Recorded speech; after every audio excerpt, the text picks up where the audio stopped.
Hey, and welcome back to another episode of The Visible Entrepreneur. I am your fearless leader, Michelle Lewis. I'm the founder of Visibility Vixen, and I help entrepreneurs with visibility and publicity strategy.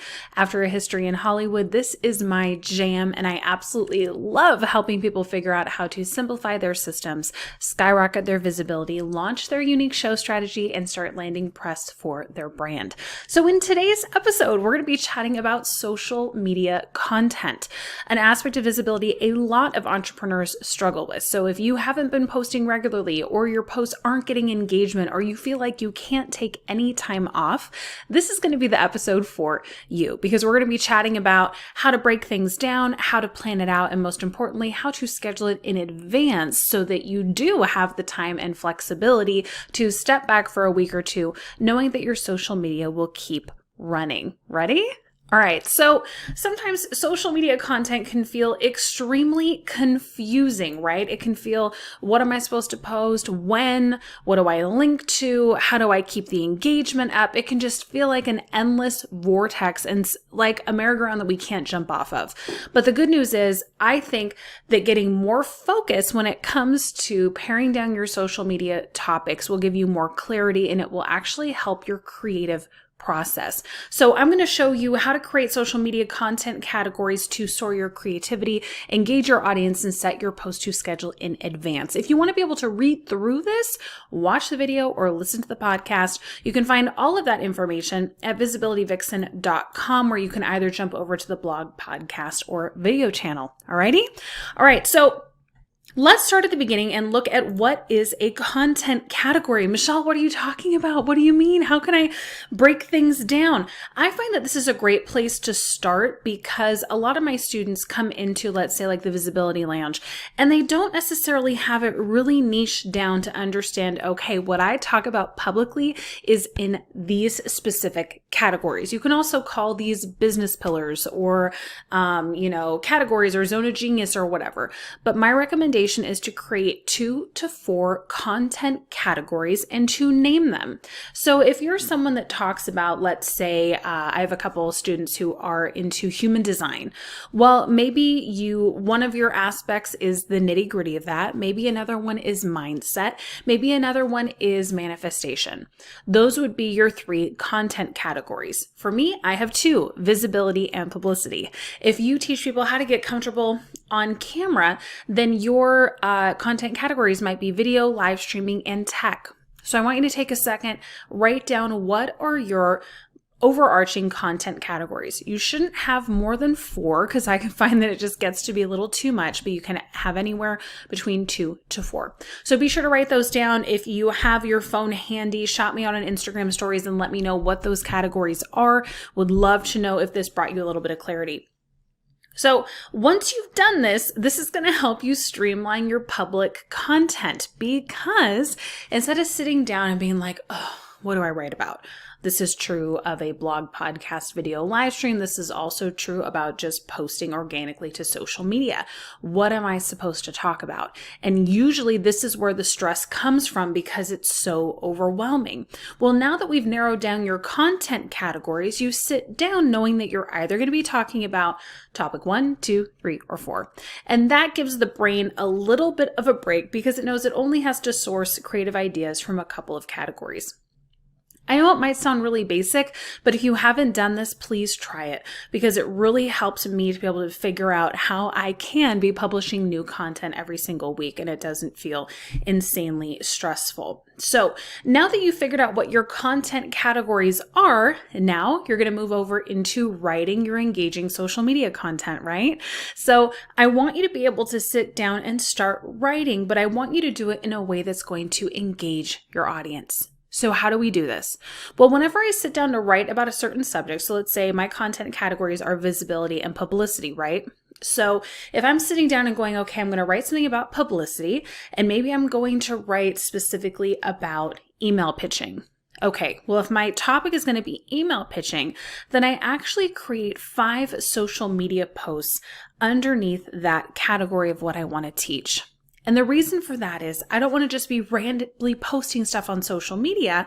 I want to actually take my ideal clients and my audience through a 5-day journey through the week. I want them to see a little bit of a new door of what I'm talking about, and then have little pieces of me building on that throughout the week. This is really great because it builds trust.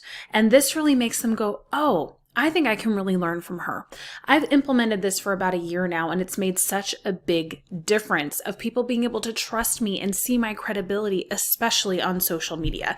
And yes, it also translates to that beautiful follow button on Instagram. So take a little bit of time, and instead of putting out one huge social media post on a topic, break it down into 5. Now, if you're on my blog, you're going to be able to look down below, and I'm going to actually give you images, 1, 2, 3, 4, 5 of last week's content. So if you want to check that out, go over to the visibilityvixen.com/blog so you can see it. But pretty much all I'm doing is taking them through a journey. So day 1, I was defining the difference between visibility and publicity, saying that, hey, if you are unaware of this difference, here are some things you could be struggling with. Then the next day I said, here are some mistakes that you might be making. The third day, I was really clear on what visibility was, and I did an entire post on that. Day 4, I talked what is publicity and gave details on that. And then day 5 showed them what those main differences were and asked them what mistakes they may have been making. So there was a nice theme to the week, and I found that this is a really great progression of your posts to get people liking and commenting. The other thing that I do is at the end of every social media post, I'm not linking to my blog or podcast. Nope, I'm putting a call to action. I'm asking them a question. I'm asking them to engage. This is because on social media, I don't want to be driving traffic to my blog or podcast. Not that that wouldn't be nice, but the algorithm just doesn't work that way. It wants people engaging on the platform. Yes, people are going to click over and follow anyway because they want to hear next week's episode or whatever, but my primary motive with social media is engagement. So I'm asking a question at the end of every social media post so that they engage. This is really great for growing your following, and it gets your clients, your ideal clients, and your audience engaging and trusting you, and then therefore looking for content to buy from you. So far we've covered what are content categories. We've talked about creating engaging social media content and making sure to fill up the week under that one theme. So last but not least, I need to deliver for you my batching process so you can adopt it and start freeing up your time. So hands-free social media is the dream, right? That's what we all want. We're going, please just let it roll out and be amazing and me not have to worry about it. And the good news is you can do this. Batching your content, meaning sitting down and writing a lot of it in one time frame, and scheduling it in advance is going to put your hard work to good use and then give you flexibility to step away when you need to.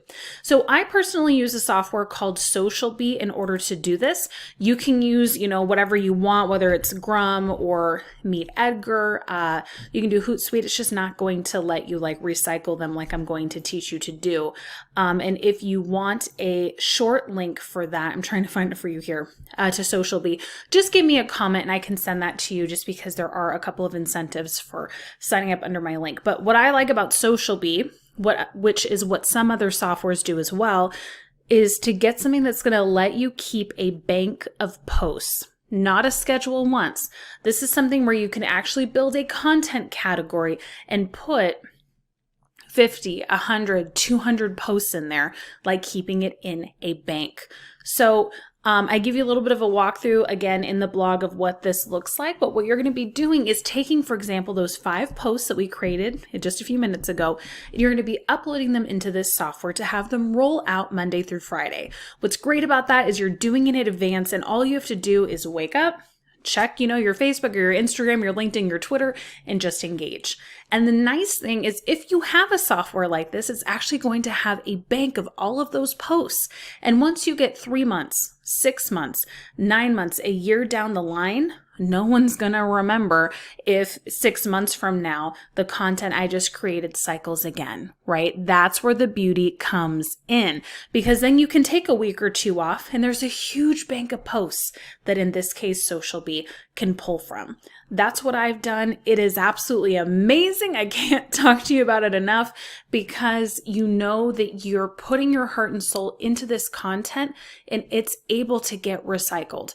Not all the time, right? I'm not saying, oh yeah, work for 2 weeks and then take 4 weeks off. That's not necessarily, healthy. But you can work for 3 months and then you can take a month off if you want to.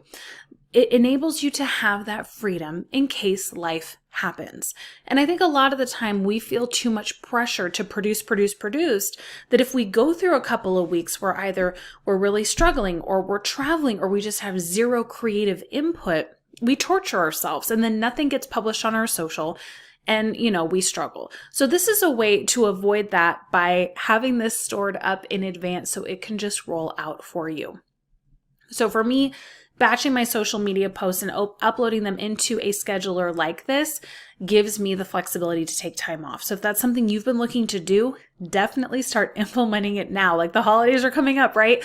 We really want to get this done in advance so we don't have to worry about it.